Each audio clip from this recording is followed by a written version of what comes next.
All right, folks, if this next face feels familiar, well, it should, okay? Because Reverend Dr. Harold Marrero is back on the FayWhat show, and I couldn't be happier. So Harold joined us last year when we were talking about queer faith, safe schools, and what it really means to protect our kids and our community. And now he's back, stepping into an even bigger moment and an even bigger role. This is Reverend Dr. Harold Marrero, the new executive director of Pride Lines and minister at the historic Unitarian Universalist Congregation of Miami, a queer faith leader, healer, and a creative force committed to authenticity, inclusion, and collective healing. Harold, welcome back to the FayWhat show, boo! Thank you. I'm so happy to be back. I adore you. I adore your spirit, your energy, your love, everything. Thank you for being back on the show. Yes, I mean, I told you I'll be back, and you did say that. You were like, "I'll be back," and I was like, "Yeah." Arnold Schwarzenegger said that. I got it. No, I love being on here. I love you. I love what you do in the community. You're such. It's so nice that I see you everywhere. You know, like all the events, all the major events. You know, there's Faye. There's Faye doing what Faye does best, which is just bring sunshine and light to the spaces that need it the most. Thank you so much. Harold, listen, now more than ever, man, we have to be out there representing no matter what. Yeah. You know, like I recall there being a time where it was like me being a Latina lesbian was like the fifth thing that I told you about myself, right? Well, now it's the first because I need everybody to know that I am a daughter of immigrants that, you know, if they didn't come here how they did, I wouldn't be sitting here right now as a U.S. born, you know, person. It's like we need to shine now more than ever. And you're doing that also, you know. It's scary times, it is, kid. It's scary times, but I do feel that the times that we're living in are, you know, like we're living through history. And this is the thing that a lot of people, like, when you learn about history in school or when you just talk about general history, people often ask, you know, how would I have acted? How would I have responded if that was happening to me, if it was happening in my backyard, if it was my country that was going through, you know, the horrors of Germany, Italy, fascism, just say it. Yeah. And guess what? We are going through it. So we are in the midst of all of that is happening in this country and in other parts of the world. You know, there's this movement towards extremism that is just not, it's not who we are, and it's not what I thought the world would look like at this point in time. Yeah. So I'm a little bit disappointed, but I'm also seeing it as an opportunity for our community to come together and for people who just love pluralism and love, you know, diversity and love to learn new things from others to come together and say, this is who we want to be. Yeah. We don't want to be that. Yeah. And we were never that. I feel like we got, you know, it all got taken from us, and now we have to stand up and say, no, that's not it. Yeah. And when we get it back, I think we would be so appreciative of it, right? Because it's like for a lot of us, we weren't around for Stonewall. We don't know what that's about, right? You know, I've met some younger queers that don't even know about that. Harold, yo me quedo fría. You know what I mean? Where it's like, what? Do you know what 9/11 is? Okay, well, that was our 9/11. You know what I mean? Like, or do you know what the AIDS crisis is about? I mean, you know, all these budget cuts, right? And us not helping globally, you know, the scare is there. Yeah. It's a shame that they're utilizing our health and the, you know, just like the safety of who we are as a community, and they're messing with that. You know, they're trying to take away medications, you know, access to medication for thousands of people right here in Florida.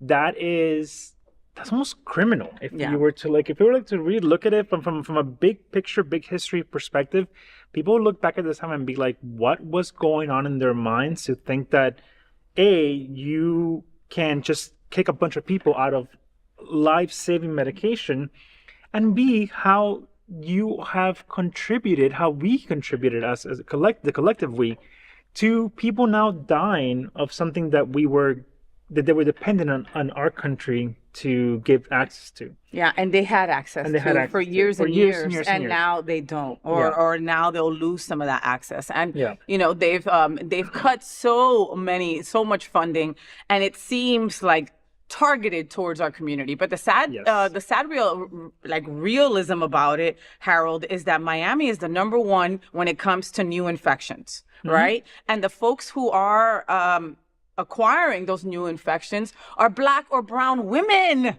Yes. Not all of them are gay. You know what I mean? So like they're targeting our community, but in such a vile way, they're not. They're still also taking out Black and brown people. Right. Well, that's really what it's always been about, unfortunately. Whereas like, who does this mostly impact? Well, it impacts the people that we don't really care for to begin with. Yeah. So that's the message. That's the message. That's the message. And that's what it was in the 80s. That's what it is now, and it stems from a lack of empathy and a lack of love for your neighbor. A lack of love. Yes. Yeah, a lack of love. Yeah. It's you've lived at the intersection of faith, queerness, and leadership, okay? And those spaces don't always welcome us. No. Where did your spiritual calling first come from? I just, to be honest, I never felt unloved by whatever you want to call God. I felt unloved by humans, by the people that claim to follow this God or this way of living. But I never felt unloved by the grandeur of what God is. And because of that, I always knew that there was something special in our spirituality, in human spirituality, that can allow us to become the best of who we were always meant to be. It's almost it's like an orientation towards possibility, towards hope, towards love that transcends limitations, that transcends the pettiness of who we are. And it's having that understanding of faith, that faith is the beginning of something and not the end, really is where I draw strength, and what always really inspired me to do the work that I do. Wow. But you've been part of LGBTQ affirming churches for years. Yeah. Why does queer faith leadership still matter right now? Oh, it matters. I think now, not now more than ever, but now we're in a crisis point that religious leaders who are affirming of our community not only need to speak up, but need to stand in the trenches with us and need to say publicly from their pulpits, this is not okay. Yeah. This is not how we do things. This is not who we are. And I do feel that one of the things that you learn when you're doing research, and I did a lot of research on this for my dissertation, was that there's a fear to be honest, to speak honestly from the pulpit, and that comes from a fear of the people who you're speaking to, the people in the pews, and having them take away the donations or having them walk away from the congregation or whatever. But the thing is that by not speaking truth to what's happening in the world, you are telling those who are sitting in the pews that whatever it is that they're learning, or whatever it is that they think Christ, God, Jesus, love, whatever it is that they're thinking of, approves of how the world is. And that's just not it. I mean, like, I have a hard time with even fundamentalist right-wing evangelical Christians, because it's like everything you're saying, everything you're doing, and everything that you're supporting is the antithesis to Christ. It's the Antichrist. Yeah. So you are like if Christ means love, you're Right. doing the opposite. You're doing of the that. exact opposite. And not only that, but you also have the whole, like I don't understand how you can pick up any Bible and read the Gospels and say, oh, well, it's okay for them to be doing X in Minneapolis. It's okay for us to not say a single thing about it. It's okay for us to start saying that empathy is actually part of the woke Being virus. woke, yeah. And it's like, what? Like, how did that happen? where are you? Like, what universe do you exist in that you have taken this concept of empathy, of trying to, feel and understand your neighbor more deeply, and saying that this is not what you're called to do? It's like, that is exactly what you're called to do. I don't understand why those certain folks from the right can pick and choose what they want to grab from the Bible. Yeah, and then blame, and then say that we're doing the exact same thing. And then say we're doing the same thing. Like everyone here is playing this game. Like we're all playing this game. Like, at least the game that we're playing is a game that's saying, I love this person because of who they are. You're playing some other game that is saying, I am going to hide behind my faith in order to showcase my hatred towards others. Yeah. Yeah. But Harold, wasn't the Bible translated 1,000,000 times by different people? And I mean, I don't, you know what I mean? Like, that's what I'm saying. Like, I had the privilege, and I'm still so blessed that I was able to go to the Vatican, right? Mm-hmm. In Rome with Darrell Watkins, with the two bishops, Robert and Darrell, right? So they were able to go, okay, you see this painting? Yeah, this person in the back was actually trans. Right. Let me explain this to you. You know what I mean? And it wasn't, queer fairy tale hour. They were facts. You know what I mean? That you will never ever hear from another pulpit that is yours here, Unity on the Bay. You'll never hear from any other place these real things. Yeah. We're not trying to pick and choose. We're just trying to go with what the Christ spirit meant, which was love. Love, yeah. and it goes beyond love. It's the Christ concept. Christ is Greek for Messiah. And the messianic concept comes from the Hebrew Bible, comes from the prophets. And what's so important to understand is that those people, the people that wrote the Bible during the Babylonian conquest, which happened in 587 BCE, before the Common Era.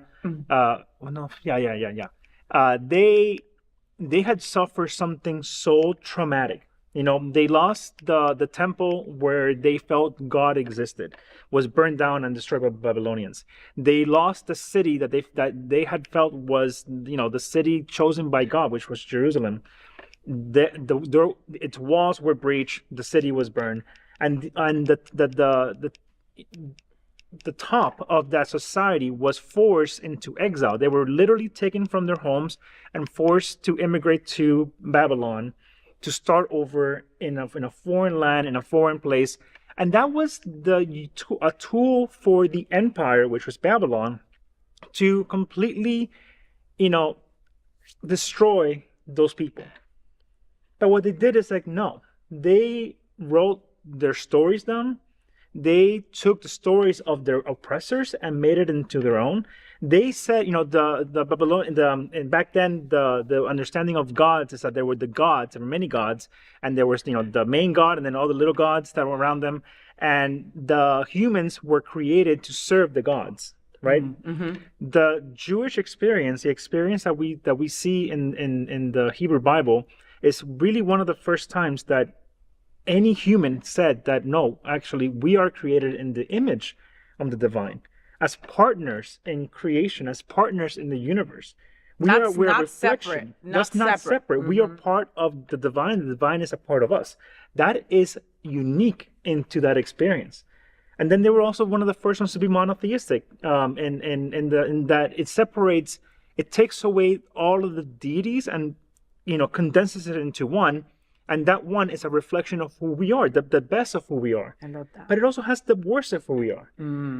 Chaos is real, and all of these things exist. So I do feel that the messianic message, that hope, that understanding of what Christ is really a story of survival in adversity. It's a story of hope when you feel hopeless. Yeah. It's a story of serving others to the point that you will give your life up for another person. Yeah. I mean, there's no greater love than they who give their lives up for their friends. I mean, that's like that's in there, and that is the concept of what Christ is, of what the messianic hopes and expectations are, where they were birthed in a time of great like trauma. These people were traumatized. Yeah. But yet in that trauma they created something so beautiful Yeah. that we are still talking about today, that has become a part of our history, or part of who we are. And unfortunately is also being used Against us. And in very like horrific ways. I mean, the attacks on immigration, the attacks on the immigrants, is something that for me, it's like low-hanging fruit for people that want to be aggressive, and for people that are looking for a reaction from other people. You know. Yeah, you're Cuban, correct? I'm Cuban. I came here on a boat. You know, I am that person that, you know, if I didn't have my citizenship, I would be in trouble. Like I would worry, and I still worry. That's Even what I'm though I have saying. my You stuff, still, like, I but still that's what I'm worry. saying. You're brown, honey. Yeah. I would still be The moment worried. I leave, you know, the moment I leave Miami-Dade. Like right now, when we're airing this show, 300,000 Haitians have lost their temporary stay. Yeah.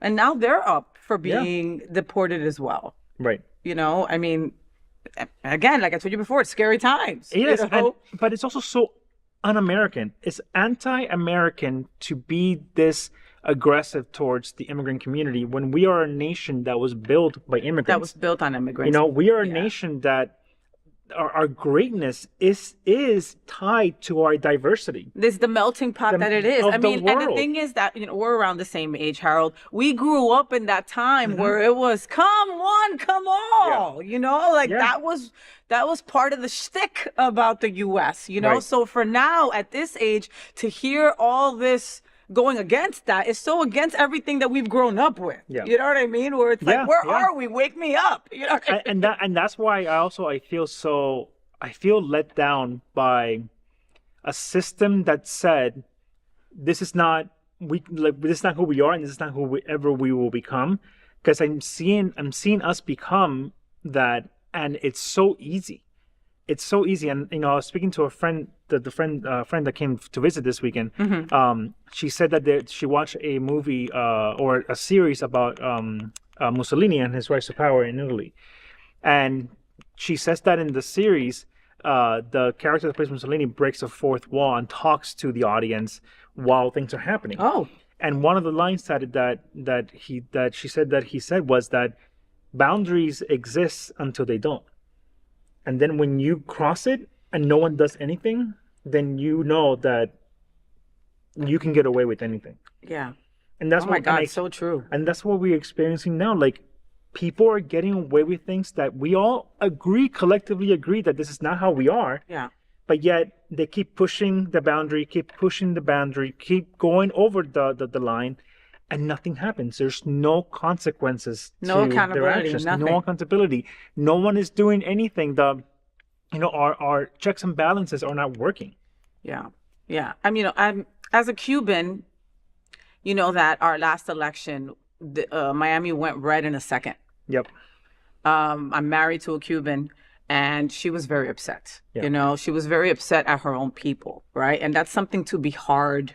It's hard to do that. You know what I mean? Because here in South Florida, if you're Cuban, you're raised to be proud of who you are, right? And there's so many Cubans that it's like collectively, you guys kind of own Miami, Right. you know? Yeah. And then for Cubans and Venezuelans, I'm not going to leave Venezuelans out, to go vote Trump so hard and then now see that they might have made a mistake. Yeah. You know what I mean? Like, do you encounter that with people around you? I do. You know, my family also voted red and overwhelmingly. Wow. And I feel that, you know, like, because of empathy, I understand the why. I get it. You you were so traumatized by the environment that you grew up in Cuba. You The were dictatorship. the dictatorship, the false communism, the false socialism, whatever they want to call it, that whenever someone tells you that they're trying to protect you from the thing that you were traumatized, you cling on to it, even though you believe it, even though that's not what's happening. And you also, because you grew up in a strong, it's called the strong man theory, or the strong person. You grew up in that, so when it happens to you, you don't really see it as a problem. It's like, oh no, this is what I grew up in. So it's like toxic family systems. It's if you grew up in a toxic family and then you meet a toxic spouse and they treat you the same way that your toxic family treated you, you think that's normal. Yeah. But it's not normal. Because you survived it this way, so you're like, okay, I'll survive it again. It's fine, but it's not. It's not. And I would get so upset about people from other countries that would come and say like, oh well, like what he's doing is great and this and that, and I'm like, nowhere in the history that I can think of, any of this was normal. It might be normal in your countries. It might be normal in Brazil. It might be normal in South America. It might be normal in Central America, in Venezuela, but it's not normal here. Yeah. So to see it happen, like the January 6th insurrection, and everybody pardoned. And that to me, like I truly lost any respect for the party, or for people that were just saying, well, let's give him a chance. Let's give them a chance. Let's see how they do. No, that event to me was so scary, and it is such an attack on our democracy and an attack of who we are and who we say we are. Yeah. That I lost our respect. So like when people, I don't understand how people can just like move beyond what happened in January 6th and try to like make sense of it. It's like, oh no, it was Antifa or it was whatever. It's like, no, these people were carrying Confederate flags, crosses, and they looked like a bunch of like lunatics. They killed people. And nobody even talks about that. The poor family of that officer must be like, coño, this country gives three shits about me. Right. And it's always so interesting that the ones who are all about protect, like respect the law, respect the Constitution, the police force, all these things, are the same people that killed a cop. Well, I mean, you just killed an ICU nurse. I mean, these, you know what I mean? I've seen the videos. You've seen the videos. I mean, they also killed Miss Good. I mean, like, and both of them were white. What are they going to do to any of us? Right. I mean, Anyway, I could talk forever about this with Harold. So let me move on to the next subject, because if not, I'm gonna keep him on this. All right, we got to talk about Pride Lines. Okay, so let's talk about Pride Lines. Let's talk about Pride Lines. This is not an easy chapter. Okay, Pride Lines isn't just a building; it's a lifeline for many people in this community. And you're stepping into Pride Lines during a moment of instability. Okay, leadership turnover, staff frustration of whoever's left there. I'm not sure what's going on with the board. You postponed the gala. What made you say yes to this big jumble of stuff that you've got to attack? Possibility. Because yes. You answered that quickly too. Because it's true. Like, Pride Lines has such a, it's part of the fabric of the queer history of Miami-Dade. It's part of the fabric of queer history in the United States.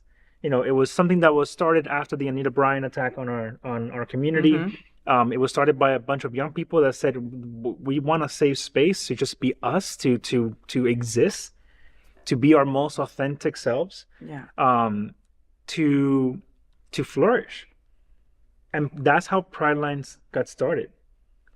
Throughout as all organizations that survive through the many years that Pride Line has been around, there are ups and downs, and there will continue to be ups and downs, no matter what. But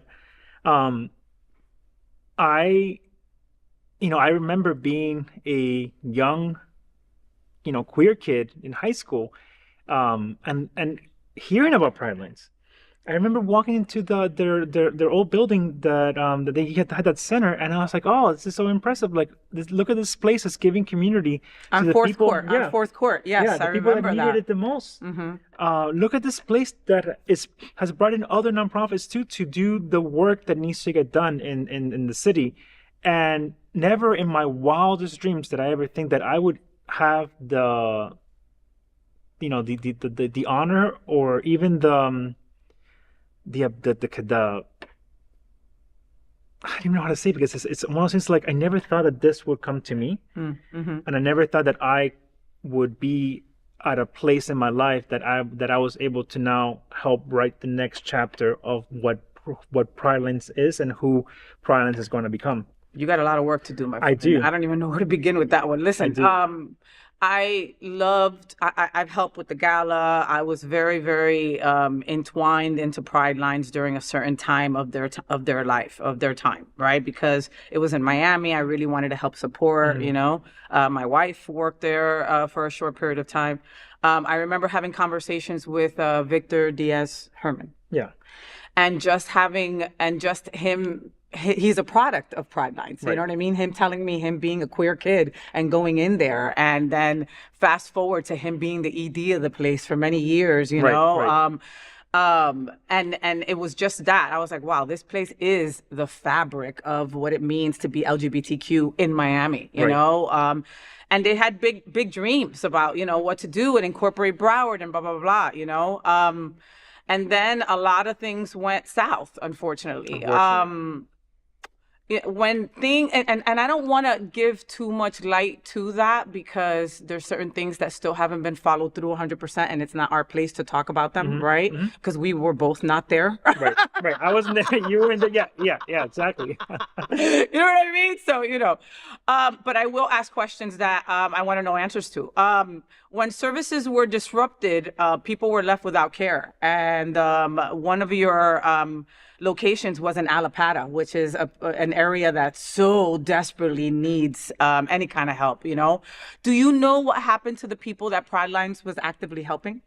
So I wasn't there for that time, so I'm not really sure, but I do know that all the procedures were followed to move whoever it is was getting services from those locations and removed to other providers that are now giving them the services that they need, that they continue to utilize. Because you weren't doing any of those services from the hub that you were working out of, the visitor center. So we were, and it's more nuanced than that, because we were doing it. We're still technically in the process of fixing all that and getting all that situated, but yeah, I mean, it from what I understand and from what I've heard from my team is that there was a lot of there's a lot of things that were put up and that was just thrown into the air, and now I'm going in there with their help, because the team that's there to survive is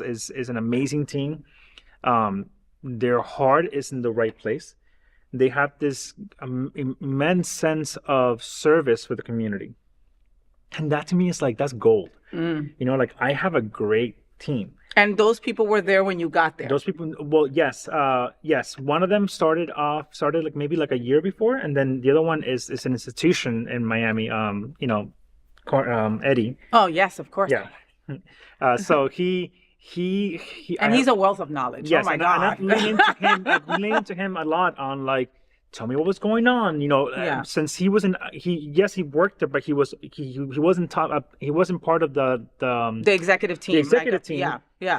I get a much more nuanced understanding of what was happening from that level. Because I hear what happened on the top, and now I'm getting what's happening in the bottom, and the truth is somewhere in between there.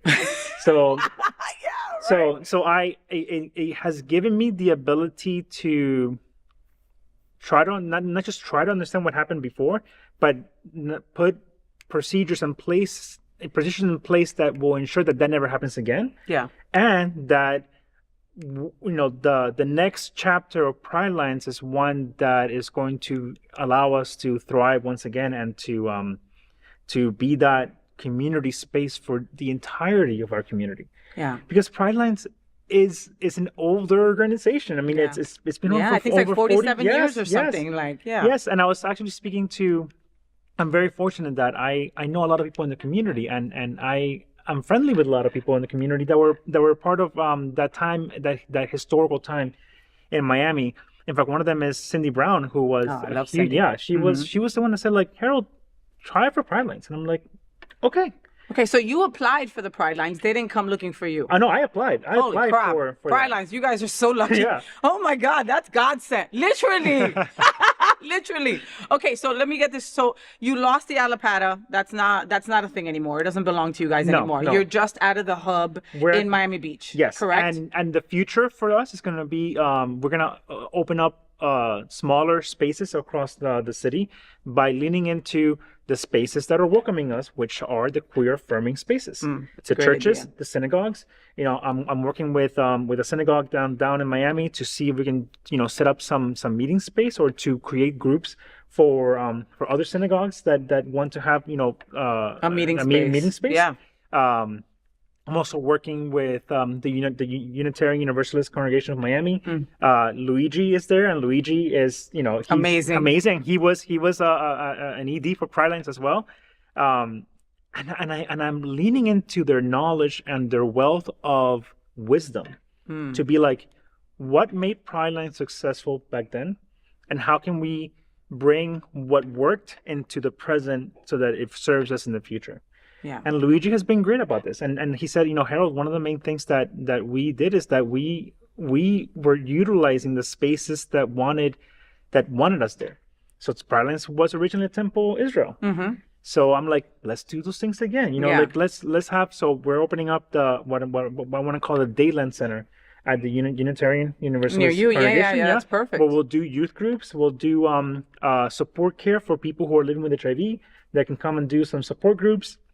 And there we'll do some, Luigi wants to bring back the Lavender Salon, which was like a get together that they used to do with people from Pride Lines and in the past. I know people that are in 12-step programs that, like, their lifelines were those get-togethers that Pride Lines had. Maybe it was a painting thing or it was a game night or whatever it was, but that camaraderie and that group like really helped a lot of young people. Yes, yes, and we're facing a loneliness epidemic in this country, and it affects our community as well. And if I can do programming and set up spaces that can help alleviate that loneliness, that can bring people together to just talk, not to learn something or to have, to go into like this, whatever with an agenda, just give people a space to learn from one another, to enjoy a night out, to enjoy 100%. Like good food, good music. 100%. That is needed. And Miami used to, I always hear from I've always been someone that I love hanging out with people who are not my age. I Te gusta lo viejo. Yeah, I love, but I don't mind people my age, because my husband's my age. But to get that knowledge. To get that knowledge, to just sit and be like, wow, like, tell me about how things work. Tell me about the struggles that you face that I no longer face, but it's because of you that I don't face these struggles. One of the things that I've always heard is that Miami used to be such a spot for hangout spaces for our community. It wasn't just Twist or Score or whatever is there now, or the Gathering, which I love the Gathering. But we had spaces on the mainland. We had spaces that we used to go to that were ours, that that you can just exist and be yourself in. And my hope, my goal is, with Pride Lines with our partners, is to bring back those spaces, so that we can once again come together and face the adversity that's coming, because things are not going to get easier. No. Things are not going to, and it's not even about politics. Yes, politics will one day yes, one day no. What's happening to our world, what's happening with our climate, what's happening with the instability that we're seeing, those things are only going to get harder and harder and harder. So it is so important for us to develop these safe lines, to develop these, these pride lines that can keep us together, that can keep us afloat, that can keep us from going under, under the immensity of everything that is happening. I mean, it is overwhelming. There are days that I wake up and I'm like, oh my gosh, like so what heavy. is it today? Like it's so heavy, and there's just something about fellowship, right? I'm sober, and honestly, what kept me there is a group of people being in the same crap that I'm in and understanding what I'm going or not understanding what I'm going, that helped me more than the words on the books that I had to memorize and all that, And we need those sober spaces. Yeah. It's there's a lot more people sober these days. Oh my gosh, like it's so interesting to me to see how there are people who are my age and younger who are choosing to be sober, like just because it's like, oh yeah, I don't need to chase that to be happy. I can do that through community. I can do it through other means. And something that I feel like that Pride Lines and others in the community can really lean into is to provide those spaces where you can get a mocktail, and the mocktails are actually done really well by like a good mixer. That can give you that experience of socializing without the need of the substance. Because our people, because we're so traumatized and there's so much hurt in our community, we do tend to abuse substances at high levels, and if I can work and try to develop spaces that can create an alternative, then you're gonna do it. That's what I'm then you're gonna do it. Yeah. But you still got to clean up a lot of stuff before you do all that, oh, Harold. Yes. You know what I mean? A lot of cleanup happening. Like you've always been so transparent. You just are, right? It's like, I'm working on this. I'm going to try to get into this. This might not work. This might work, You're never one to seem to be hiding what you're going through. You know what I mean? So we got to talk about transparency. You know what I mean? So there's been public reports and community concerns about money that was allegedly misused or missing under past leadership that, again, you weren't there for and you didn't have a hand in. Okay. Get that all in, folks. All right. So where does that situation stand now? So we've cleared a lot of that stuff up. We hired a team that has helped us make sense of what was to make sense of what was gossip and what is real. Thank you. So, God, there's a lot of gossip. I mean, there's a lot of BS. Before I started, there were things that I was hearing that I had to sit with them, okay, this is what I heard. I heard this, and that, and they were like, okay, yes, no, maybe, so we're still checking on that one. Yeah, you know what I mean? But I will say that the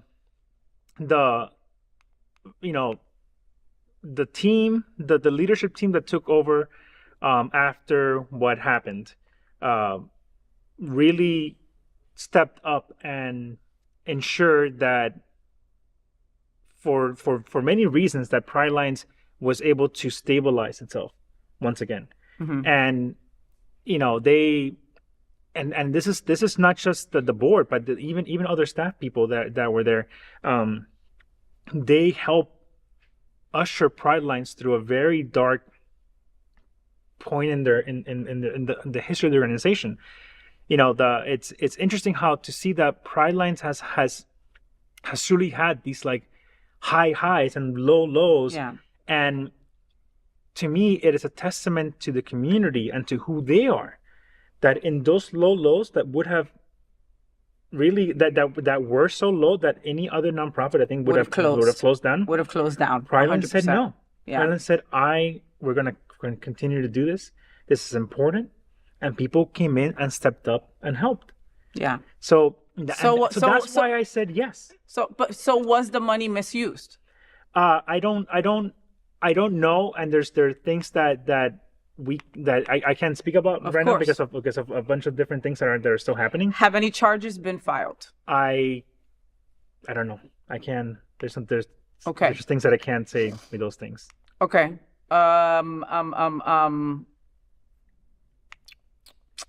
are you ensuring do you still have the same board? No, we have a new board. We have some members that were there through it, but we're in the process of redeveloping the board. We're in Is your head person on the board still there? No. Okay. No. Okay. Yeah, I have a new board chair. Okay. He's amazing. Okay. And we're working collaboratively, not just to ensure that there are checks and balances between the board and the true oversight. Yeah. But that there's also clear lines of communication between what my experience is on the everyday operations of the organization and what I'm reporting to the board of this is what I'm seeing, this is where this is where we need help in, this is where I need some support in trying to bring people together, or trying to bring this donor in, or trying to do certain things, and those lines of communications and that ability to be transparent between with the oversight and the people who are running day-to-day operations is so important, because I have seen so many nonprofits with good intention boards get lost in the minutia of well, we didn't know this, we didn't know that, or this is what is, and this is what isn't. And my goal has always the way that I want to operate things and I want to run things, and this is from when I was in churches to now, is always, I'm going to give you as much information as I know, because I never want someone to say well, we didn't know this was happening. It's no, here's the email, here's the data, here's the timestamp where I sent you this was happening. And that's not a I don't want to use that tool to protect myself, but it's more of to protect the organization from bad actors. 100%. Because bad actors are always going to come. We're always going to have bad actors. They're everywhere. So we have to protect organizations. We have to double verify, check people's statuses, check people's backgrounds.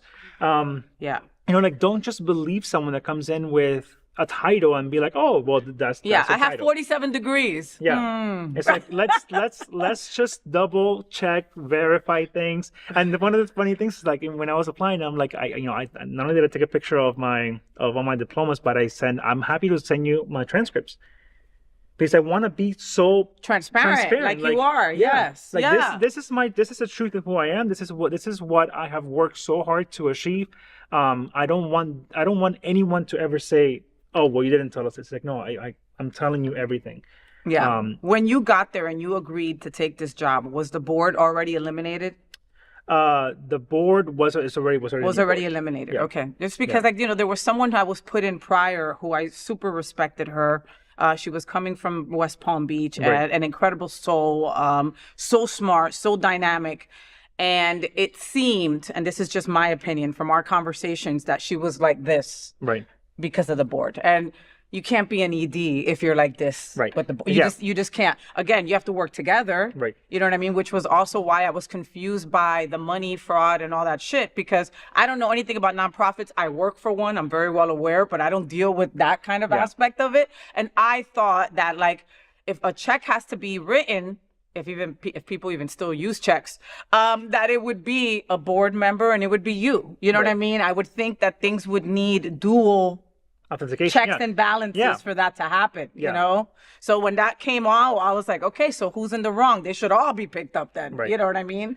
But that also helps with what you're saying and being super transparent, because you want to make sure that, hey, this is it. This is me coming in naked. Yes. Let me know everything. Yes. You know? And I've been lucky and also unfortunate that I am starting with this organization from square one.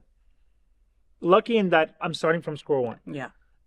Very difficult, but at least I know that what the foundation that I'm laying out right now is one that is going to survive, and it's one that is going to be based on that transparency, on that honesty, on that that way of doing things.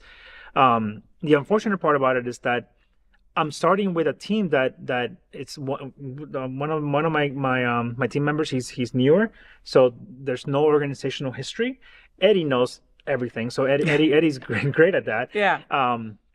But I had a program manager that like happily resigned, and the reason for resigning was that it was almost like I help stabilize this organization.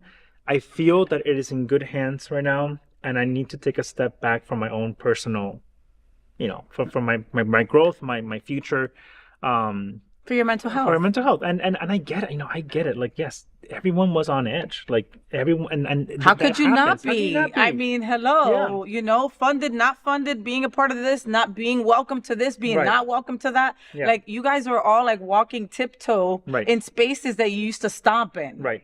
And I feel like what I bring into this role now is that I am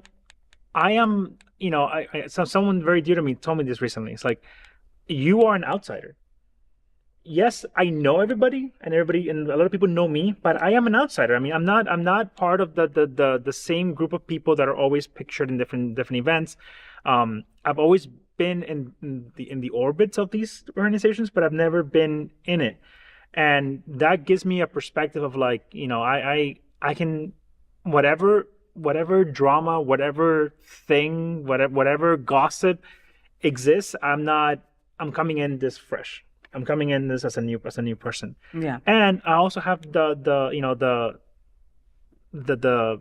religious spaces that I have connections with, and that I can mobilize, and I can help with collaborations, not just with Pridelands, but with other nonprofits that I'm still very much, Everybody love. knows Yeah. you. I mean, I want to work with Aqua Foundation for Women. We're doing a lot of joint programming now, because we don't compete, and like you said, who are the ones that are being affected now by HIV, by new infection rates? Yeah. Women. Black and brown women. Yes. Yeah. So the Aqua is needed now more than ever. That's true. So as in this new position, as in Pride Lines, I want to help Aqua do what it needs to do. Yeah. I want to with Safe Schools, work with Safe Schools to go into the schools, to talk to the educators, to do the things that we all needed to do. And what's beautiful about it is that these are all like historic organizations that need to really work together in order to do maximum amount of impact. 100%. But we weren't hugged enough as children. Right. Okay. And we're always thinking like, no, this is mine. Right. If you take a little bit of mine, then I'm not going to have enough. And that's what every organization that's queer led Yep. feels like to some degree, instead of doing what you're saying, collaborating and being able to reach more Yeah. people. And the kind of beautiful thing about AHF is that AHF does gives us the opportunity to do those things and fundraise while we're doing it. Pridelands is again part of for the AIDS Walk, and we're a full beneficiary, which means that every dollar you give gets matched by AHF. That is awesome. That's a That lifeline. doesn't exist anywhere. No. That is a lifeline. And what I want to showcase more is that we can make a much bigger impact in our community by not being islands upon ourselves, but by building bridges between one another. And like if you do something really well, there's no reason why Pridelands has to enter into a space and do it. Yeah. Like, I will support you to do that. We can join sponsor things. We can do things, like do new things, and Pridelands can sponsor that event, or you can sponsor this event for Pridelines. When it comes to Aqua, bringing back Aqua Girl is going to be so important. Women were able to hang out. It was the And first do place that I amazing went, things, and I was like, wow, I get to be out and free, Yeah. and nobody's gonna judge me, and we get to be in bikinis. I'm there. Yeah. So we want to bring back Aqua Girl, and I'm gonna tap you for all I'm these in. things too, because I'm in. it's so important to the good people in our community, the ones that are doing the work, the ones that are making a difference and truly are showing up every day. Those are the people that I want to empower. Those are the people that I want to continue to put up on pedestals and be like, look, these are good people. These are the people that are going to help you. These are the people that are going to stand with you and stand with us through the good times and the bad times. And being now here at Pridelands, I see those people. And you're one of them, like you. Aw, babe. And when I told you, like I it was. This man, he has no tact sometimes, okay? He can't go, hey, give me 2 minutes, or, oh yeah, we need to have a phone call, okay? Call me sometime during the week. I mimo in the middle of an event. He's like, hey, it's good to see you. Haven't seen you in a while. Kisses, kisses. Oh, I like your dress. Hey, I'm the new ED from Pride Lines. I'm gonna go get a piece of bread. I'll be back. And I know, I kind of like do it on you like that, but honestly, like you are that person that gives me hope. And even Lisette from the chamber. Oh, I love Lisette. Yeah, the first day that I walked into the office, she gave me this big hug and she's like, I am so happy that I did see you. And I have never felt so welcome in a new position ever in my life as Lisette allowed, like imparted onto me. And the reaction, the reaction that I get when I tell them I'm the new ED of Pride Lines is always like, ooh, are you sure? But then I'm like, but then it's like, okay, but I guess, some people have said that if anyone can do it, I guess like you can do it. I mean, again, and that's across the board, Harold. Yeah. Yo te dije lo mismo. Yeah. Like I think that just get used to the initial shock. Yeah. Just because there's, you know what I mean? Like, in a short period of time, those people did a lot of damage. Yes. Unnecessarily. Yes. And unfortunately, in our community, we love to help, but we also like to judge. And we can't keep a secret. We will tell all our friends. You know what I mean? Yeah. Like, it's just how we are. You would think that we would be more united. So get used to that shock, but also embrace and take in the energy that comes in with, oh, but if anybody can do it, it's you. Yeah. Because in that same breath, I felt that. Like I could feel and a lot of it is also like, coño, I don't want you to go through hardship either. Right. You Yes, know what and I mean? it's yes, and I get that. I get it from other people too, that they're like, it's going to be, and it is, it's a journey. It's going to be a struggle for us to get Pride Lines back to where it needs to be. But the funny thing is that I don't want to do what Pride Lines was doing. I don't want to bring bring it back to the golden age. It's like we can develop a new golden age. We can respond to the community, to what our needs are right now. And we're so because we're starting from square one, we're so fluid right now to respond and to create programming and to establish ourselves in the spaces that we've always been there, but we kind of like lost sight of in trying to be something that I think got us off mission. So it's a returning back to our core mission, which is to be that center for our community. But it's also understanding that the people who Pride Lines first helped are now in their 40s and 50s. The people who started Pride Lines are now in their 50s and 60s. There's a whole generational component of people that have walked through those doors, people that have engaged with Pride Lines, that now allow the organization to re-engage those people where they're at right now in this moment in time. So my goal is to really create this more holistic understanding of what it means to be LGBTQ+, what it means to be queer, what it means to be someone that you survived the AIDS crisis and you're not like, you're in these silver years and you're like, whoa, I never thought I would get here. Yeah. But then also teach the young people of what happened during that time. That you went to funerals almost every weekend. Like we forget, like there's this collective amnesia that I think like everybody gets, and this is not just part of our community, it's everywhere. But that collective amnesia is contained by conversations between one another. Yeah. By creating safe spaces for those who have gone through it, to teach those who don't know anything about it, but then those that are living out their living out their truth in new and creative ways can teach these other people of like, yes, we use different language, we use different things, and that's and it's because of you all that we're allowed to do that.